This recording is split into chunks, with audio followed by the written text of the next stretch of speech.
em seus lares o programa Quarta Dimensão na TV Vila Velha, a TV que a nossa gente vê. Jesus disse: bem-aventurados os mansos, porque herdarão a terra. Mateus 5, verso 5. Saduceu moderno contrariou a promessa do Cristo, dizendo na TV: após o juízo final, o planeta ficará vazio, escuro e habitado por demônios durante 1000 anos. O profeta Isaías mostra a época do evento e diz: eu crio novos céus e nova terra. Mas não define planeta escuro nem morada de malignos. Ele nos entrega a certeza de vida boa depois da expulsão dos violentos. Não entendemos tratar-se de invenção do saduceu para assustar criancinhas. Nós entendemos que seja assim. Ao contrário dele, Isaías deixou bem claro: exultarei em Jerusalém e folgarei no meu povo, e dali para frente não se ouvirá voz de choro nem de clamor. Isaías 65, verso 19. Raciocinem comigo, amigos, o quanto é difícil aceitar Jesus entregando de herança uma terra vazia, escura e endemoninhada. O prazo da entrega do presente também é algo que provoca risos. 1000 anos depois, segundo a interpretação inexplicável do saduceu. Que presente, meu Deus dos céus! Isso se torna mais patético que o cavalo dos gregos enganando troianos. Cuidando da imagem e do som, contamos a presença de bons amigos. Com equipe deste gabarito na boleia, o resultado será esplêndido. O tema de hoje será: não confunda paradisíaco com paraíso.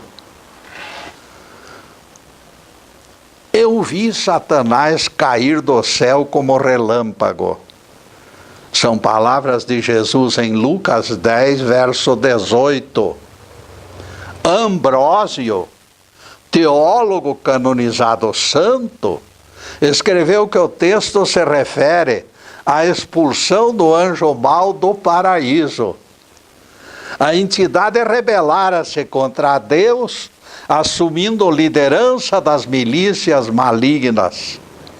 Repito expressões de Ambrósio: descendo pela vanglória e pela soberba da maior felicidade para a extrema miséria.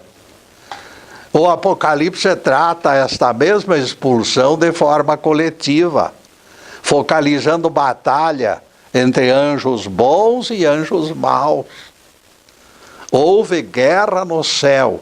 Miguel e seus anjos pelejaram contra o dragão e seus anjos, e não mais se achou lugar para eles. Os malignos foram derrotados e expulsos. Peço atenção para o fato de que o maligno individual apontado por Jesus aqui está no plural, mostrando tratar-se de multidão.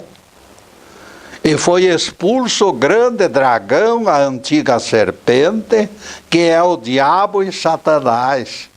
Todos foram atirados para a terra, e também os seus anjos. Apocalipse 12, versículos 7 a 9. Percebam que os malignos formam unidade, estes e aqueles entrelaçados, semelhantes a morcegos, se desprendendo dos seus habitats, das suas cavernas. Relâmpago foi citação de Jesus apontando o fenômeno que não aceitamos como oriundo do sétimo céu. Nós não podemos concordar com isto. Se assim fosse, dita aparição negaria afirmações do próprio Jesus. Ninguém subiu aos céus, senão aquele que de lá desceu, o Filho do Homem. Palavras de Jesus em João 3, versículo 13. Todos sabem que será preciso pureza e perfeição para alcançar o paraíso. Acima de tudo, intrusos não se sentiriam à vontade, pela ausência absoluta de afinidade. Aquele céu se tornaria um céu infernal. Por isso Jesus esclareceu com acerto. Vós sois cá de baixo, eu sou lá de cima. Cada macaco no seu galho, como diz o povão. Nem o próprio Batista, o maior nascido de mulher, teve suficiente estrutura para encarar a morada celestial.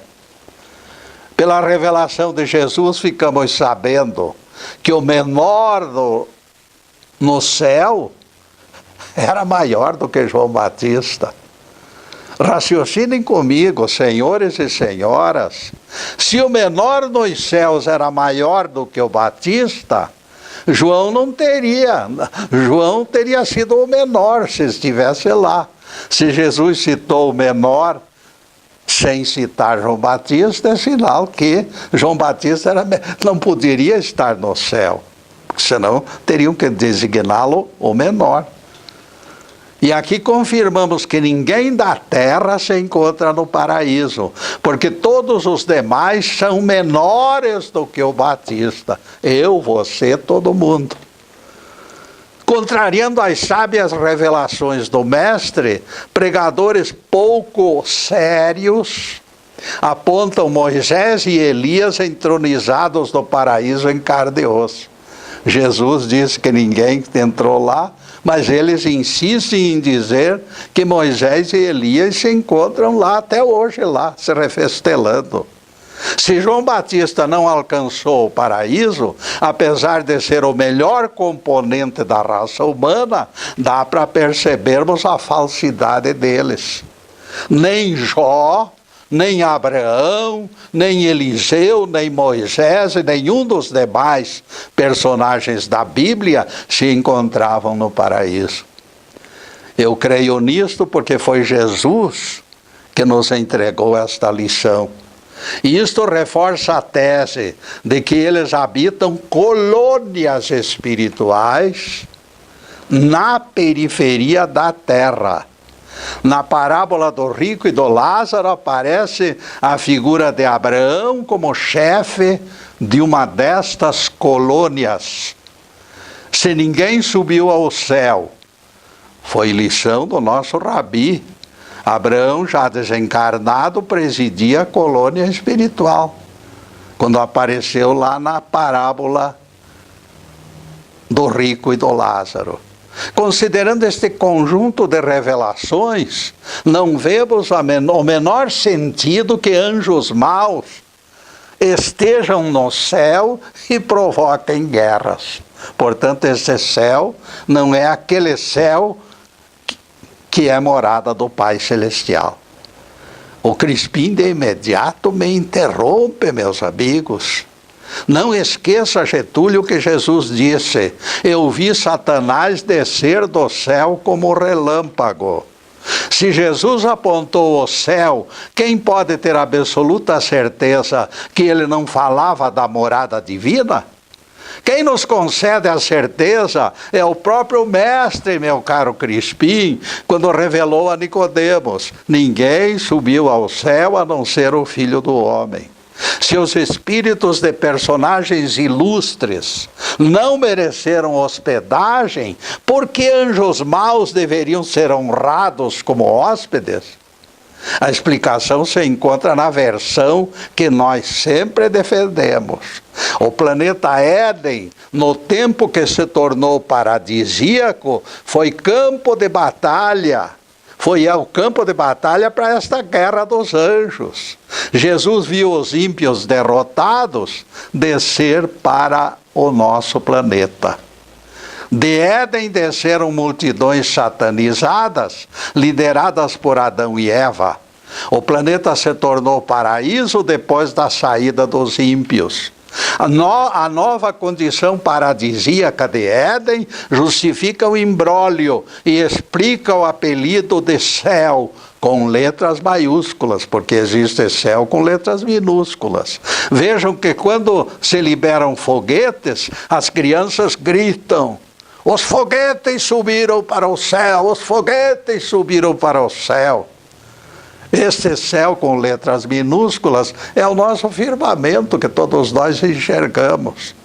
Os adâmicos, liderados por Adão e Eva, provocadores de guerras no Éden paradisíaco, no caso, eram os anjos maus expulsos para a nossa terra. Eles vieram para cá.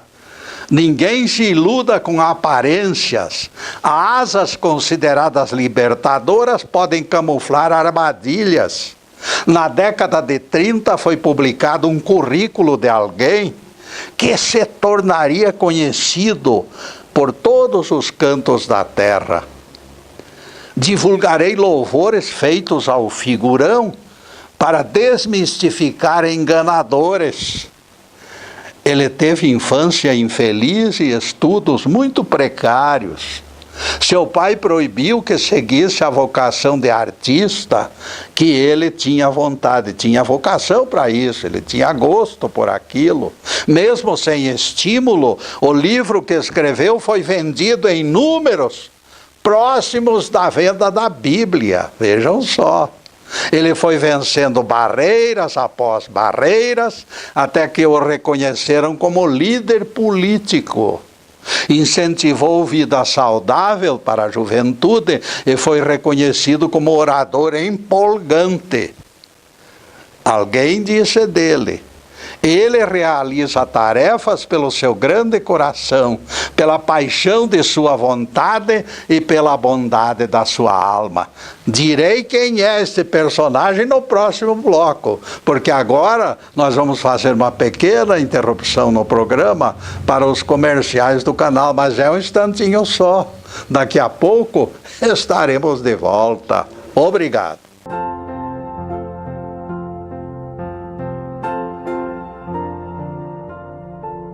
E já estamos no segundo bloco do programa Quarta Dimensão.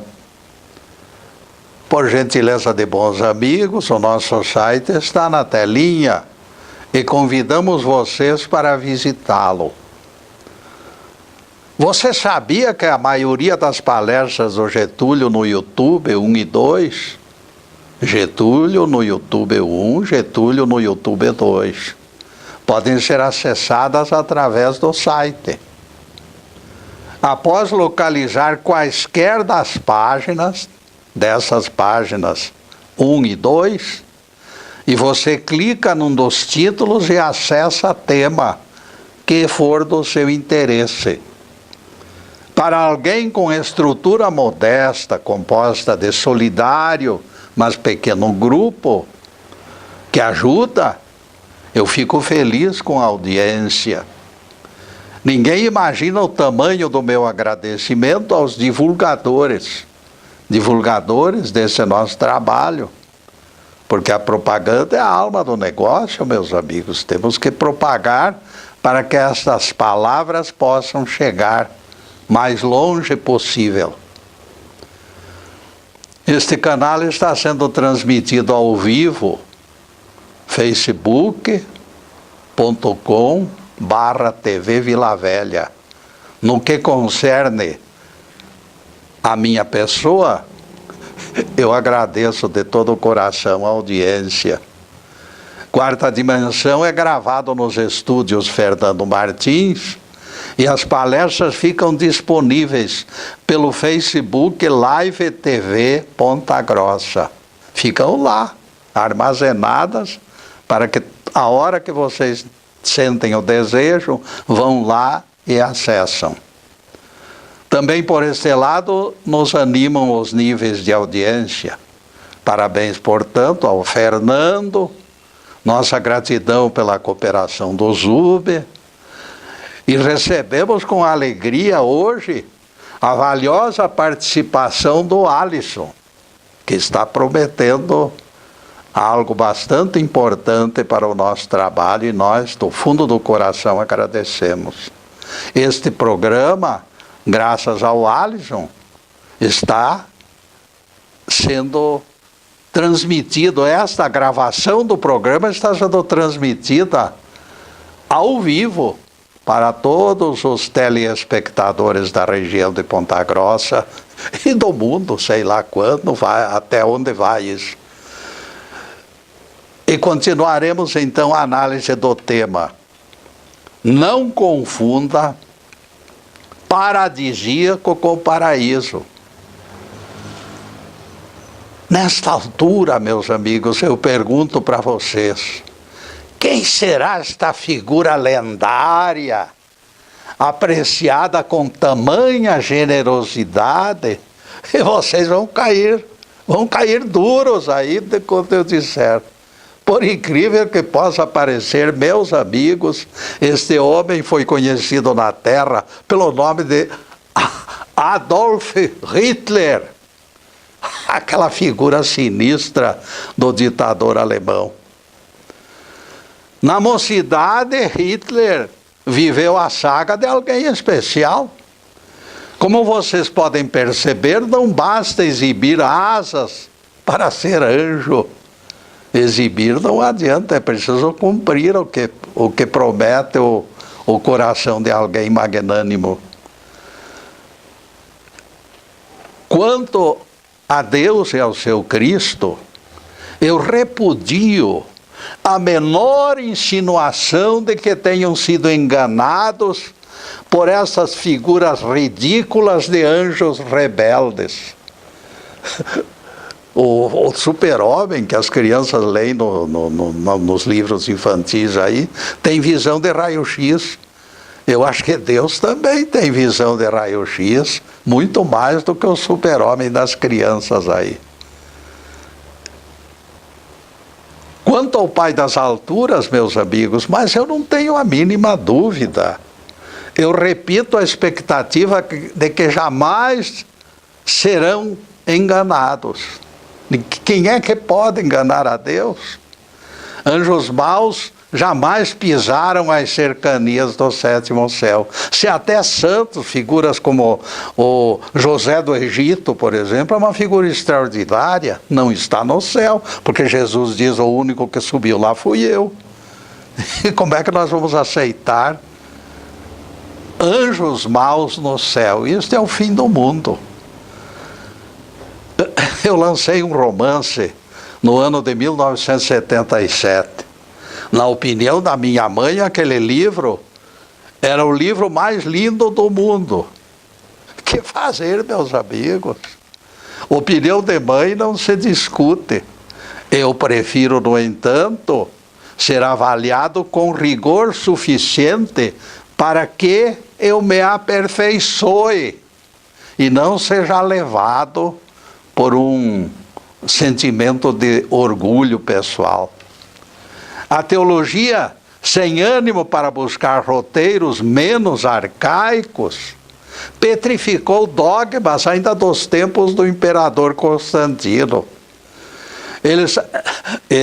Esses dogmas estão precisando de cirurgias de cataratas, para que seus olhos enxerguem detalhes pertinentes no texto bíblico. Esses teólogos deveriam fazer cirurgia, meus amigos. Aquele céu citado por Jesus e pelo Apocalipse, de onde desceram os anjos maus, pelas evidências indiscutíveis, não pode ser o paraíso de Deus. Somente espíritos perfeitos vivem lá, se atentarmos para a revelação que da terra apenas Jesus mereceu subir aos céus. No texto que narra expulsão desencadeada pelo arcanjo Miguel, fala-se da serpente antiga. Aquela serpente que seduziu Eva. O indício termina em prova de que o céu foi confundido com o Éden e que a serpente antiga nada tem de serpente nem de antiga. Ela é apenas a mente pervertida do casal adâmico, aquela mente que nós ainda conservamos em boa parte. Nós, moradores da terra, confirmamos que nós também temos alguma coisa daquela mente enfermiça. A malícia daquela raça desceu para dinamizar terráqueos. Como prova da sabedoria divina, os males gerados por ela produziram benefício. Não foi só mal, benefício também. A inteligência egoísta de Adão entronizou o pecado entre humanos preguiçosos, e a cobiça deles os tornou trabalhadores. Portanto, a cobiça, que é um pecado, se transformou num incentivo para que eles trabalhassem. E isto foi bom para o planeta, foi bom para a civilização humana. Novo ciclo foi inaugurado quando a ambição ocupou a mente dos descendentes do homem do sexto dia.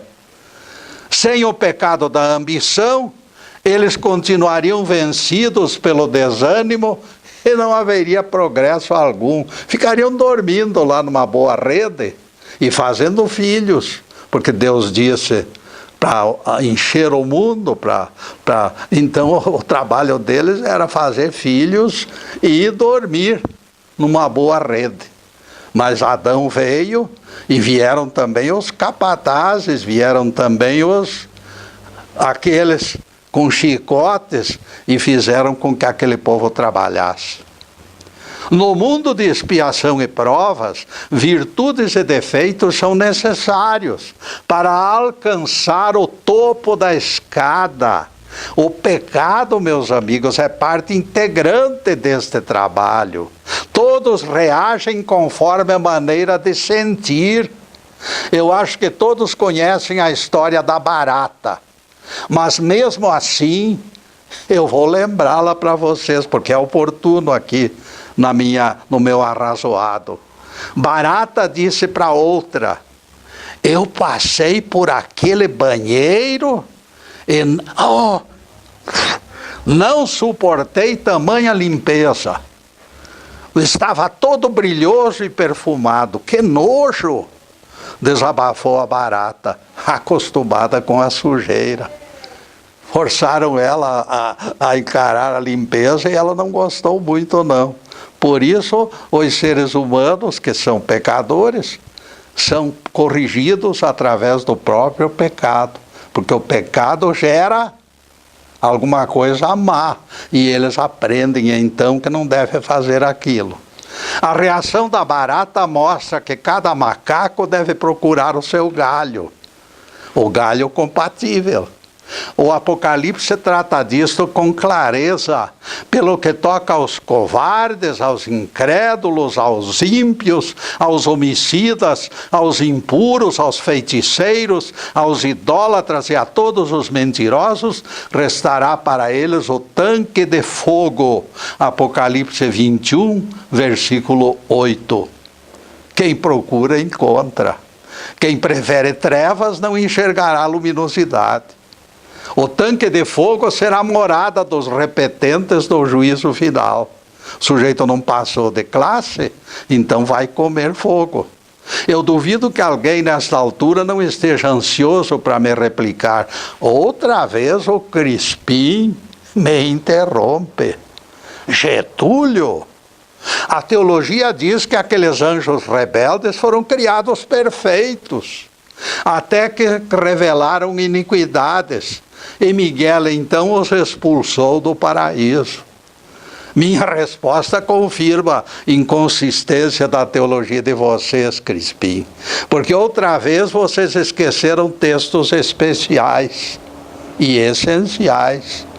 Recordem o que Jesus ensinou sobre os malignos. Os malignos foram homicidas desde o princípio. Jamais eles se firmaram na verdade e quando proferem mentiras, falam do que lhes é próprio. João 8, versículo 44. Se eles só falam mentiras, se foram homicidas desde o princípio, como é que o Crispim afirma que eles foram criados por Deus perfeitos? Ora, sim, Senhor. Entendemos que o Espírito nasce como se fosse um papel branco. Não tem nada escrito. Mas comete erros, por quê? Porque lhes faltam experiências. Quando empresas oferecem vagas para empregos, elas advertem: não aceitamos candidatos sem prática. A mensagem define: primeiro nós temos que nos habilitar pelo conhecimento, para depois pleitear colocação. Quando Jesus aponta espíritos novos como homicidas e também como mentirosos, ele alude aos maus conselhos da inexperiência. Eles ainda não foram provados em vidas múltiplas e a propensão para o vício, fraqueza e crime só desaparece depois do aprendizado. Eles se identificam mais com o tanque de fogo do que com o paraíso. Quando Jesus define a propensão deles para o crime e a mentira, desde o princípio, a tese da criação perfeita vai para escanteio. O sétimo céu jamais terá sido morada para eles. No sétimo céu, em tese, só existe lugar para aqueles que foram testados e aprovados da letra A até a letra Z, sem falha de nenhuma letra. O Cristo que aparece no início do Apocalipse diz: eu sou Alfa e Ômega. Somente figuras testadas e comprovadas habitam os céus superiores. Doutrinas de anjos maus travestidos de bons moços, enganando a Deus no paraíso, são histórias para boi dormir. Elas não encontram acolhimento no século XXI. E nesse século XXI nós vamos fazer mais uma pequena interrupção no programa para os comerciais do canal. Mas é um instantinho só. Daqui a pouco estaremos de volta. Obrigado.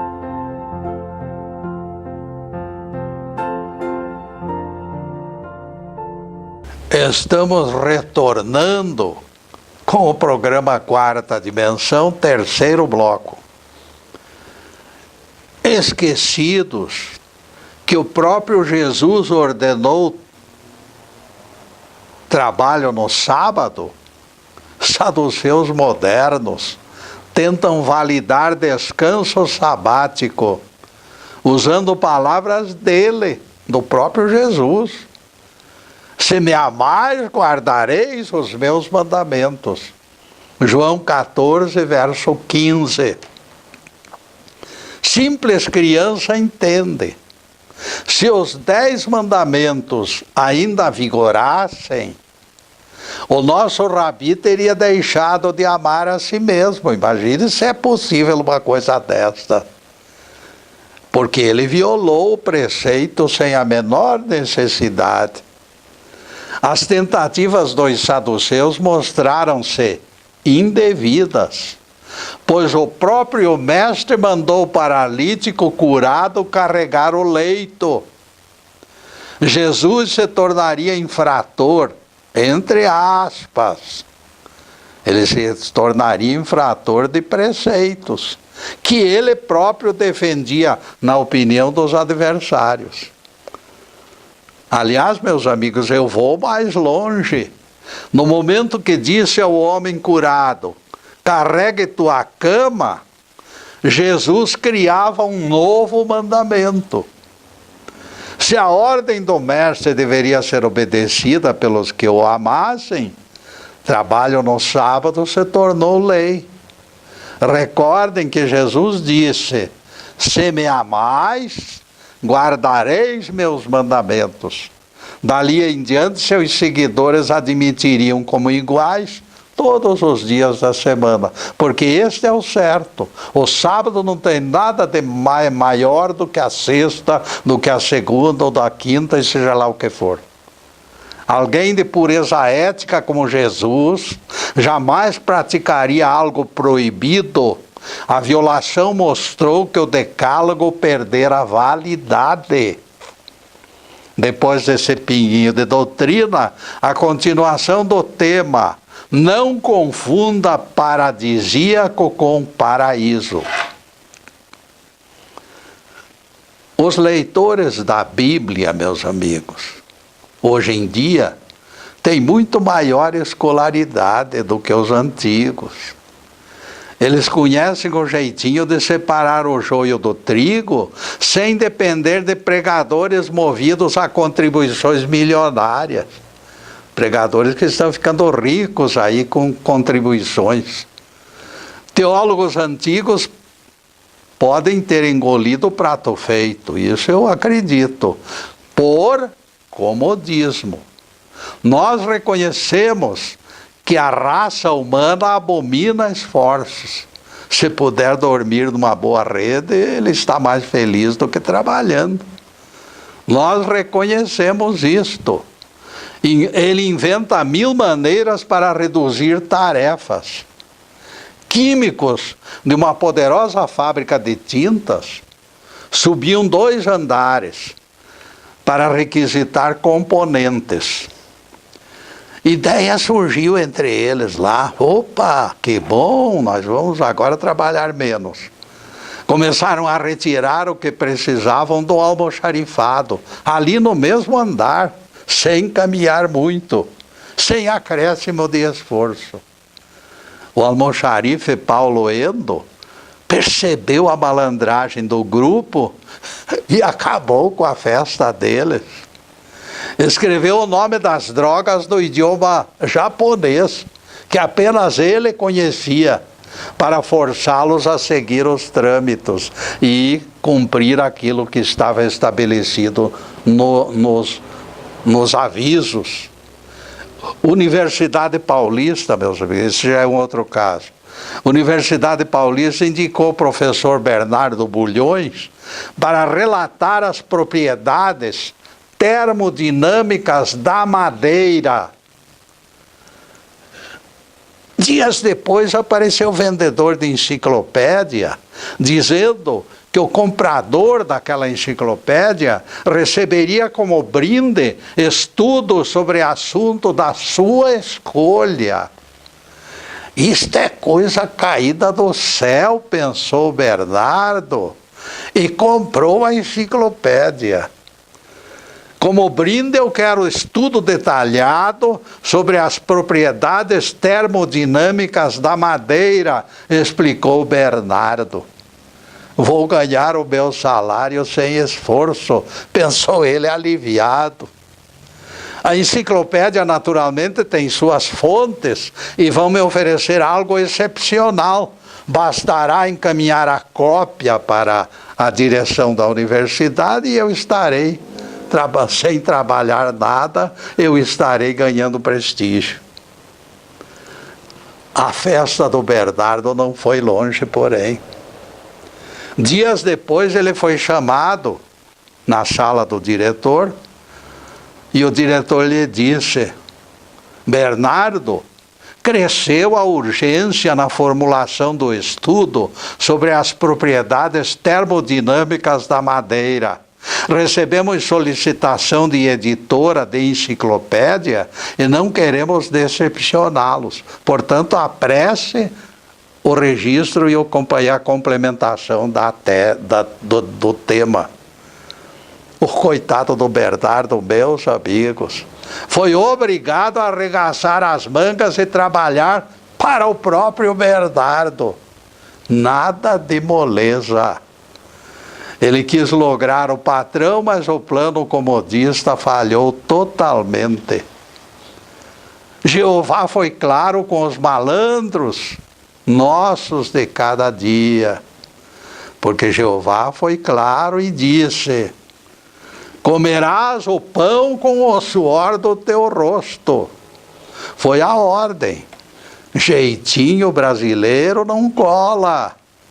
Essa preguiça mental dos teólogos é responsável pela admissão de anjos maus no paraíso.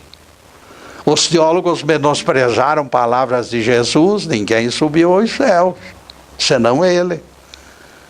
Eles fugiram do contraditório e até hoje não explicaram, porque não existe explicação. Confundiram Éden com o sétimo céu. Confundiram o Éden paradisíaco com paraíso, como diz o nosso tema. Os corruptos da política aqui no Brasil é um restante daquela raça impenitente, meus caros. E as confusões parecem intermináveis. Quando o presidente Truman voltou à independência em Missouri para votar em 1948, grupo de jornalistas o acompanhou. Eles, no entanto, no primeiro dia da viagem já dormiram demais no hotel e perderam a hora. Truman reiniciou a viagem sem eles, porque não conseguiu localizá-los. O grupo pediu socorro aos batedores e alcançaram o presidente. Então o presidente lhes disse, com aquela ingenuidade própria desse personagem: carro de polícia me fez parar, amigos. Alguém importante chegou à cidade.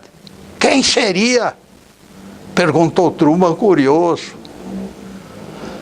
Percebam a confusão gerada, meus amigos. Truman jamais descobriu que foi enganado pelos próprios membros da sua comitiva. Tudo se resumiu numa irresponsabilidade geral e coletiva. Truman, que não possuía poderes de Jeová, vejam bem, foi enganado pela malícia dos seus anjos maus.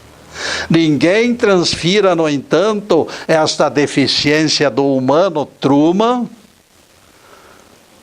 para Deus, para o Senhor do Universo. Ninguém transfira, meus amigos. Ela é deficiência humana, mas Deus tem todos os poderes. Felizmente, ninguém conseguirá enganar a Deus. O pior cego é aquele que se recusa a enxergar, mesmo diante de 1000 motivos para acreditar na verdade. Eles lacram o rosto e escondem da visão tudo o que não interessa para eles. Mensagem desenhada pela leviandade dos saduceus modernos persiste, afirmando que Moisés e Elias se encontram no céu. Imaginem só. Para eles, as palavras de Jesus, ninguém subiu aos céus, são inválidas. Porque para eles, Moisés e Elias estão lá, de carne e osso e toda a estrutura fedorenta de um ser humano. Suas vozes, meus amigos, a voz de Jesus, se digladiam, colidem, não se entendem. Rejeitam um esquema maravilhoso de planetas que remanejam espíritos dentro de um plano universal de salvação. Tais vozes proclamam castigo eterno ou morte eterna, alguns, para pecadores esquecidos que o Altíssimo labora em termos dilatados. Para Deus, 1000 anos é como um dia, está lá na Bíblia. Todos serão salvos. É a nossa proclamação altissonante. Todos os seres humanos, mais tempo ou menos tempo, serão salvos. Inferno será apenas o tempo de queimar as palhas de pecados. O tanque de fogo é a provação normal da vida em planetas de expiação, onde os espíritos aprendem o ABC do amor. Quando o terço dos habitantes completa o aprendizado, a hora é chegada de transferir retardatários que não assimilaram lições. É como numa escola, é como num colégio. Eles serão exilados para a morada compatível com o seu grau de progresso, com o seu aprendizado. Será inevitável a reação deles, porém. A reação contra a desocupação da morada simulará guerra entre anjos bons e maus e será registrada na Bíblia do planeta hospedeiro. Porque nós não somos apenas o planeta Terra, nós somos um monte de planetas habitados. Então lá na Bíblia deles vai acontecer essa frase: houve guerra nos céus. Não é nos céus, é nos próprios planetas. O dirão o futuros profetas. O episódio de Éden se repetirá em todos os mundos. Foi exatamente isto que ocorreu no Éden, quando a raça adâmica desceu como relâmpago e habitou entre nós. E por falarmos em guerra, valerá entendermos que após o juízo final, ela vai desaparecer no mesmo bloco dos seus favorecedores. E neste ponto, caríssimos, nós vamos fazer mais uma pequena interrupção no programa para os comerciais do canal, mas é um instantinho só. Daqui a pouco estaremos de volta. Obrigado.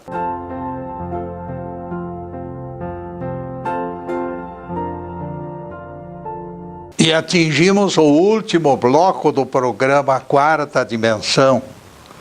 O relógio hoje está correndo adoidado. E não esqueçam as tardes de sexta-feira, quando divulgamos páginas do Evangelho e da Bíblia, sem algemas.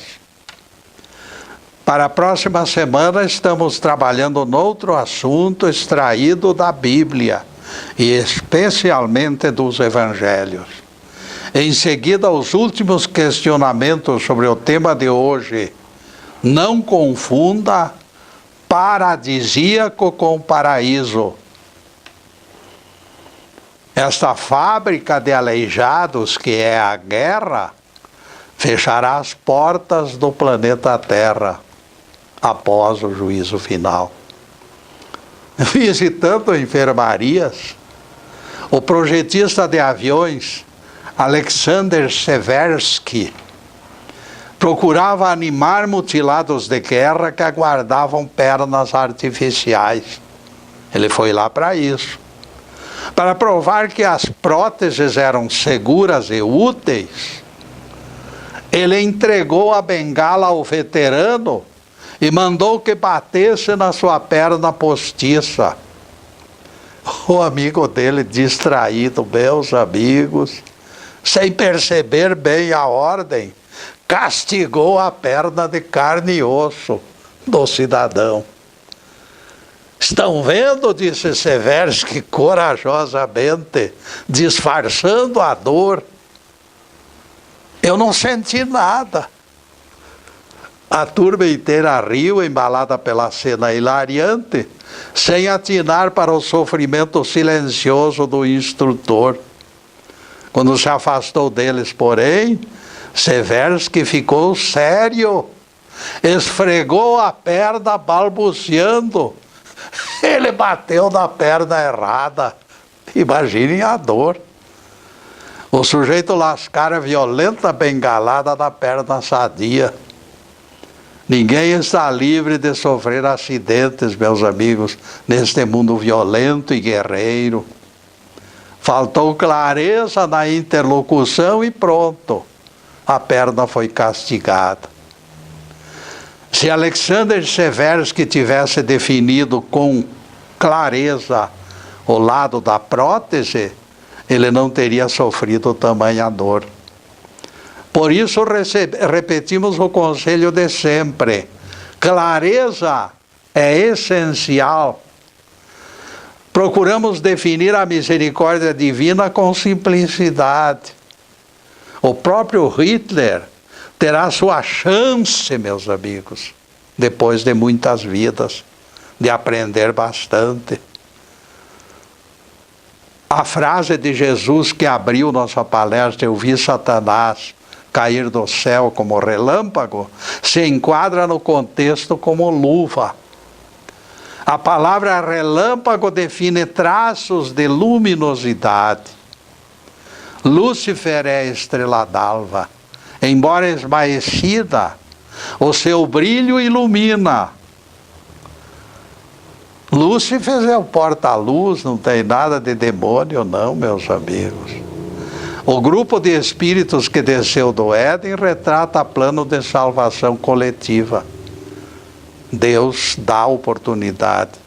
Os anjos maus, como a Bíblia os chama, não foram destruídos pelo anjo Miguel em espírito, como seria a vontade de alguns. Tem gente que gosta de ver os outros no chão, caído. Jesus os enxergou descendo em espírito para a continuidade do aprendizado. E foi expulso o grande dragão, a antiga serpente, que é o diabo e Satanás. Todos foram atirados para a terra, e com eles os seus anjos. Apocalipse 12, versículo 9. O futuro dos anjos maus é esclarecido pelo apóstolo Judas Tadeu em sua epístola. Também os anjos que decaíram, Deus os prendeu nas eternas profundezas, reservados para o dia do juízo final. Epístola de Judas Tadeu, capítulo único, verso 6. O texto é claro. Se estão reservados para julgamento, não se perderam, e a nossa tese continua vigorando. O texto mostra com clareza que eles têm chance. Aquele que ainda será julgado, só pode continuar no páreo, não foi julgado ainda. Este alguém pode ser absolvido. Julgamento pela justiça divina, meus amigos, é coisa muito séria. Será pertinente considerarmos os anjos maus de outrora, concorrendo ao novo juízo final, agora, no próximo, sob o comando do nosso Cristo, do nosso Jesus. O texto em Apocalipse não deixa margens para chicanas e incertezas. Eles foram atirados para a terra. Apocalipse 12, verso 9. Nós, terráqueos, vivemos emparedados entre o juízo final do planeta Éden e o nosso próprio juízo final, cujo dia somente Deus conhece. Nota 10 ou nota 0 será resultado dos nossos atos, porque aqui não há chicana, aqui não há contemplação, aqui não há impunidade. Incidentes triviais poderão agravar ou aliviar o nosso karma. Ninguém considere casualidade, porém. Nada é casual. O que funciona é lei da causalidade. Toda ação provoca reação. Nosso dever é vigiar e continuar perseverando. Lord Dunsany escreveu peça sobre o tema. No primeiro ato, o personagem chega e perde o trem. Os portões se fecham no momento exato em que ele está chegando. E não há quem abra aquele portão depois. Ele vive dizendo: imagine o que eu poderia ter sido se adentrasse os portões minuto antes. A peça continua com o vendedor lhe oferecendo cristal mágico que permitia reviver o passado. É claro que ele escolheu o dia do atraso do trem e agora ele atravessou os portões minutos antes, dentro dos conformes, direitinho. Dessa vez ele embarcou e sua vida recomeçou naquele ponto. Não deu outra, porém. Ele continuou fracassado.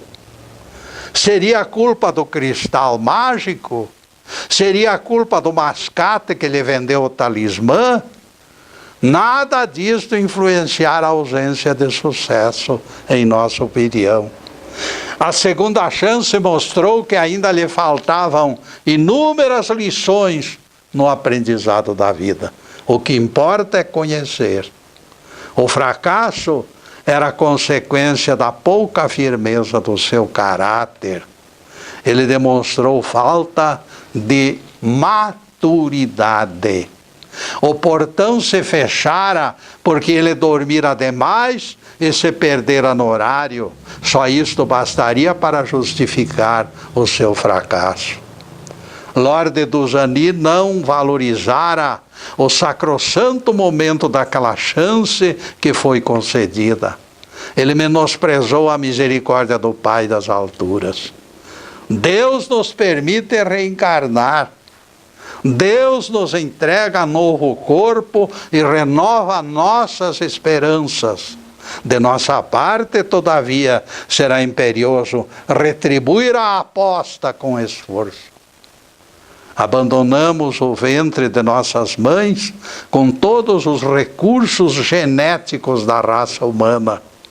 Possuímos as ferramentas essenciais. Bastará trabalharmos e o progresso chegará como inevitável consequência. Louvado seja Deus. Que o Senhor nos abençoe e nos guarde. Que o Senhor faça resplandecer o seu rosto sobre nós e tenha misericórdia de nós. Que o Senhor sobre nós levante o seu rosto e nos dê a paz. Louvado seja o nosso querido Deus Pai. Louvado seja o santo nome de Jesus, o nosso Cristo. Obrigado, Deus. Obrigado, Jesus. E para vocês, meus amigos, que as bênçãos divinas desçam pródigas sobre todas as pessoas, sobre todas as famílias. Bênçãos de paz, de tranquilidade, de harmonia, de saúde, de prosperidade. De tudo que é bom, mas acima de tudo, meus amigos, amor no coração. Porque o amor é o alicerce que sustenta toda a nossa estrutura. Muito obrigado, meus amigos, e boa noite.